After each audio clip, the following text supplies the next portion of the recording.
ಸುಕನ್ಯಾ ಸಮೃದ್ಧಿ ಯೋಜನೆಯ ಮೂಲ ಉದ್ದೇಶ ಮತ್ತು ಇತ್ತೀಚಿನ ಬದಲಾವಣೆಗಳಿಂದಲೇ ಈ ಚರ್ಚೆ ಶುರು ಮಾಡೋಣ. ಬೇಸಿಕ್ ಆಗಿ ಹೇಳ್ಬೇಕೆಂದ್ರೆ ಸುಕನ್ಯಾ ಸಮೃದ್ಧಿ ಯೋಜನೆಯು ಕೇಂದ್ರ ಸರ್ಕಾರದ ಬೇಟಿ ಬಚಾವೋ ಬೇಟಿ ಪಢಾವೋ ಅಭಿಯಾನದ ಅಡಿಯಲ್ಲಿ ಜಾರಿಗೆ ಬಂದಂತಹ ಒಂದು ಮಹತ್ವಾಕಾಂಕ್ಷಿಯ ಯೋಜನೆ. ಹ್ಮ್ ಇದರ ಮುಖ್ಯ ಗುರಿ ಬಂದು ಅಪ್ರಾಪ್ತ ಹೆಣ್ಣುಮಕ್ಕಳ ಭವಿಷ್ಯವನ್ನು, ವಿಶೇಷವಾಗಿ ಅವರ ಉನ್ನತ ಶಿಕ್ಷಣ ಮತ್ತು ವಿವಾಹದ ವೆಚ್ಚಗಳನ್ನು ಭದ್ರಪಡಿಸುವುದು. ಹೆಚ್ಚಿನ ಜನರಿಗೆ ತಿಳಿದಿರುವ ಹಾಗೆ ಇದರಲ್ಲಿ ಕನಿಷ್ಠ 250 ರೂಪಾಯಿಗಳಿಂದ ಹಿಡಿದು ಕೇವಲ 250 ರೂಪಾಯಿಗಳಿಂದ ಹೌದು, ಕೇವಲ 250 ಅಲ್ಲಿಂದ ಹಿಡಿದು ಗರಿಷ್ಠ 1.5 ಲಕ್ಷ ರೂಪಾಯಿಗಳವರೆಗೆ ಒಂದು ಆರ್ಥಿಕ ವರ್ಷದಲ್ಲಿ ಹೂಡಿಕೆ ಮಾಡಬಹುದು.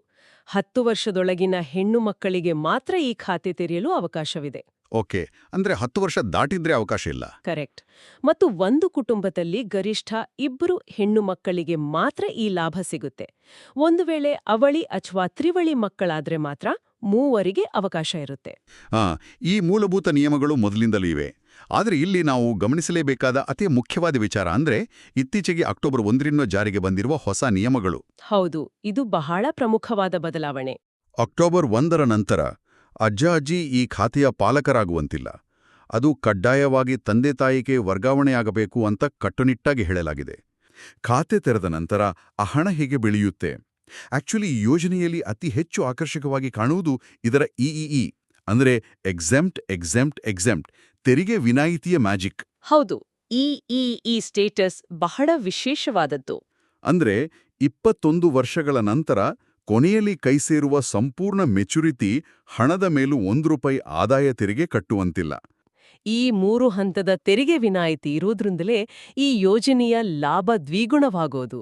ನಿಜ. ಪ್ರಸ್ತುತ ಈ ಯೋಜನೆಗೆ 8.2% ಬಡ್ಡಿದರವಿದೆ.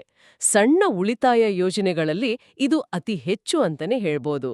ಬೇರೆ ಯೋಜನೆಗಳಿಗೆ ಹೋಲಿಕೆ ಮಾಡಿ ನೋಡೋದಾದ್ರೆ ಪಬ್ಲಿಕ್ ಪ್ರಾವಿಡೆಂಟ್ ಫಂಡ್ ಅಥವಾ ಪಿಪಿಎಫ್ನಲ್ಲಿ 7.1ರಷ್ಟಿದೆ ಮತ್ತು ನ್ಯಾಷನಲ್ ಸೇವಿಂಗ್ ಸರ್ಟಿಫಿಕೇಟ್ ಅಂದರೆ ಎನ್ಎಸ್ಸಿಯಲ್ಲಿ 7.7ರಷ್ಟಿದೆ. ಸುಕನ್ಯಾ ಸಮೃದ್ಧಿ ಇವೆಲ್ಲವನ್ನೂ ಹಿಂದಿಕ್ಕಿದೆ. ಖಂಡಿತ. ಈಗ ಇಲ್ಲಿ ಕಾಂಪೌಂಡ್ ಇಂಟ್ರೆಸ್ಟ್ ಅಥವಾ ಚಕ್ರಬಡ್ಡಿಯ ಕಾರ್ಯವಿಧಾನ ಹೇಗೆ ಕೆಲಸ ಮಾಡುತ್ತೆ ಅಂತ ಒಂದು ಉದಾಹರಣೆ ಮೂಲಕ ನೋಡೋಣ. ಲೆಕ್ಕಾಚಾರ ಮಾಡೋಣ. ತಿಂಗಳಿಗೆ ಕೇವಲ ₹1,000 ಹೂಡಿಕೆ ಮಾಡುವ ಒಂದು ಸಣ್ಣ ಉದಾಹರಣೆಯನ್ನು ತೆಗೆದುಕೊಳ್ಳೋಣ.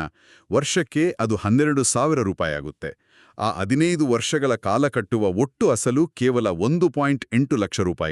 ಕೇವಲ 1,80,000 ಮಾತ್ರ ಅಸಲು. ಹೌದು, ಆದರೆ ಚಕ್ರಬಡ್ಡಿಯ ಅಸಲಿ ಮ್ಯಾಜಿಕ್ ಶುರುವಾಗೋದು ಆ ನಂತರವೇ ಅಲ್ವಾ? ಹೌದು, 21 ವರ್ಷಗಳ ನಂತರ ಈ ಹಣ ಮೆಚ್ಯೂರ್ ಆದಾಗ ಆ 1.8 ಲಕ್ಷ ರೂಪಾಯಿಗಳ ಅಸಲಿನ ಮೇಲೆ ಸಿಗುವ ಕೇವಲ ಬಡ್ಡಿಯೇ 3.74 ಲಕ್ಷ ರೂಪಾಯಿಗಳಾಗಿರುತ್ತೆ. ಮೈ ಗಾಡ್! ಅಂದ್ರೆ ಕಟ್ಟಿದ ಅಸಲಿಗಿಂತ 2 ಪಟ್ಟು ಹೆಚ್ಚು ಕೇವಲ ಬಡ್ಡಿಯ ಉತ್ಪತ್ತಿಯಾಗುತ್ತೆ. ಎಕ್ಸಾಕ್ಟ್ಲಿ. ಒಟ್ಟಾರೆಯಾಗಿ 21 ವರ್ಷಗಳ ನಂತರ 5.54 ಲಕ್ಷ ರೂಪಾಯಿಗಳ ಬೃಹತ್ ಮೊತ್ತ ಕೈಸೇರುತ್ತೆ. ದೀರ್ಘಾವಧಿಯ ಹೂಡಿಕೆಯಲ್ಲಿ ಆ ಬಡ್ಡಿಯ ಮೇಲಿನ ಬಡ್ಡಿಯ ರೇಖೆ ಅಸಲಿನ ರೇಖೆಯನ್ನು ಹೇಗೆ ಮೀರಿಸಿ ಬೆಳೆಯುತ್ತೆ ಅನ್ನೋದಕ್ಕೆ ಇದೊಂದು ಕ್ಲಾಸಿಕ್ ಉದಾಹರಣೆ. ಹೌದು, ₹5.5 ಲಕ್ಷ ದೊಡ್ಡ ಮೊತ್ತವೇ ಸರಿ. ಆದರೆ ಆಕ್ಚುಲಿ ಇಲ್ಲಿ ಮತ್ತೊಂದು ವಾಸ್ತವಿಕ ಸವಾಲಿದೆ. ಹೇಳಿ.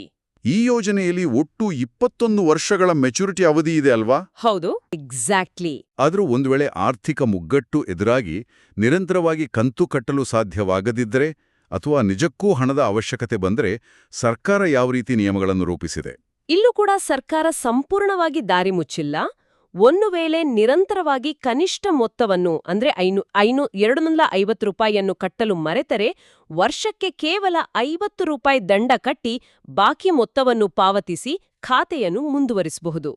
ಇನ್ನು ಹಣ ಹಿಂಪಡೆಯುವ ಅಥವಾ ವಿಡ್ರಾವಲ್ ವಿಚಾರಕ್ಕೆ ಬಂದ್ರೆ ಮಗಳಿಗೆ 18 ವರ್ಷ ತುಂಬಿದಾಗ ಅಥವಾ ಅವಳು 10ನೇ ತರಗತಿ ಪಾಸ್ ಆದಾಗ ಅವಳ ಉನ್ನತ ಶಿಕ್ಷಣಕ್ಕಾಗಿ ಹಿಂದಿನ ಆರ್ಥಿಕ ವರ್ಷದ ಕೊನೆಯಲ್ಲಿದ್ದ ಒಟ್ಟು ಮೊತ್ತದ 50% ಹಣವನ್ನು ಹಿಂಪಡೆಯಬಹುದು. ಆದರೆ ಇದಕ್ಕಾಗಿ ಕಾಲೇಜಿನ ಶುಲ್ಕದ ಅಧಿಕೃತ ರಶೀದಿಯನ್ನು ಒದಗಿಸುವುದು ಕಡ್ಡಾಯ. ಜೊತೆಗೆ ಮಗಳಿಗೆ 18 ವರ್ಷ ತುಂಬಿದ ನಂತರ ಅವಳ ಮದುವೆಯ ಸಂದರ್ಭದಲ್ಲಿ ಅಥವಾ ವಿಪರೀತ ವೈದ್ಯಕೀಯ ತುರ್ತು ಪರಿಸ್ಥಿತಿಯಲ್ಲಿ ಸೂಕ್ತ ದಾಖಲೆಗಳನ್ನು ನೀಡಿ ಖಾತೆಯನ್ನು ಅವಧಿಗೂ ಮುನ್ನ ಮುಚ್ಚಲು ಅವಕಾಶವಿದೆ. ಅಂದ್ರೆ ಹಣ ಸಂಪೂರ್ಣವಾಗಿ ಬಂದಿಯಾಗಿಲ್ಲ. ಅದೇ ಆಕ್ಚುಲಿ ಒಂದು ಗಂಭೀರವಾದ ಪ್ರಶ್ನೆಯಲ್ಲಿ ಉದ್ಭವಿಸುತ್ತೆ. ಕೇಳಿ. ಮುಖ್ಯ ಸಂಪಾದನೆಯ ಮೂಲವೇ ಆಗಿರುವ ಪೋಷಕರು ಹಠಾತ್ತನೆ ಮರಣ ಹೊಂದಿದರೆ ಆ ಮಗುವಿನ ಭವಿಷ್ಯವನ್ನು ಯಾರು ರಕ್ಷಿಸುತ್ತಾರೆ? ಇದು ಬಹಳ ಮುಖ್ಯವಾದ ಪಾಯಿಂಟ್.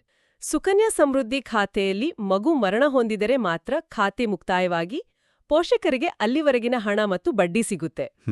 ಆದ್ರೆ ಪೋಷಕರು ಮರಣ ಹೊಂದಿದರೆ ಆ ಖಾತೆಗೆ ಬೇರೆ ಯಾರಾದ್ರೂ ಹಣ ಕಟ್ಟುವುದನ್ನು ಮುಂದುವರಿಸಬೇಕು.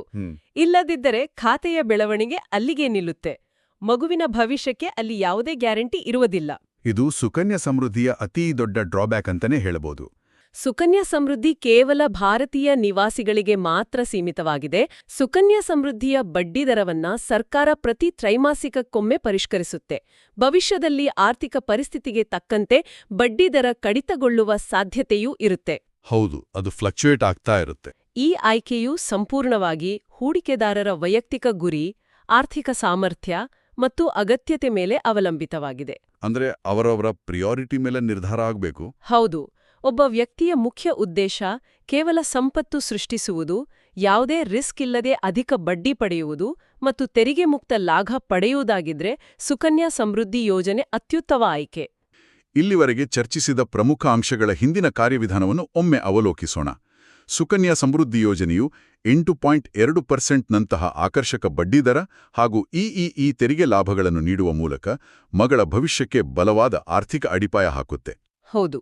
80C ಮಿತಿಯ ದುರ್ಬಳಕೆಯನ್ನು ತಡೆಯಲು ಜಾರಿಗೆ ತಂದಿರುವ ಹೊಸ ಪಾಲಕತ್ವದ ನಿಯಮಗಳು ಯೋಜನೆಯ ಪಾರದರ್ಶಕತೆಯನ್ನು ಹೆಚ್ಚಿಸಿವೆ.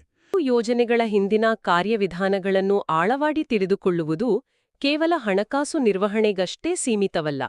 ಆರ್ಥಿಕ ಸಾಕ್ಷರತೆಯೇ ಹೆಣ್ಣು ಮಕ್ಕಳ ಸಬಲೀಕರಣದ ಅಡಿಪಾಯ. ಖಂಡಿತ.